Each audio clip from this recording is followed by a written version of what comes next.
बच्चा बस्ती छ सबैमा बच्चा बस्ती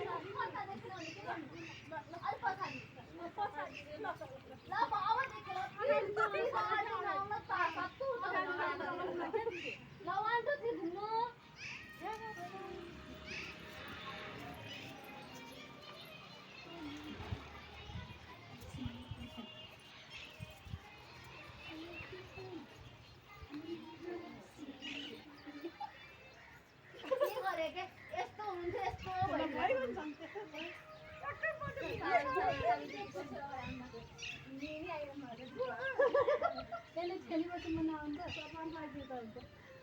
यस्तो थियो यस्तो ए मम्मी कसरी आएर हेर्नु न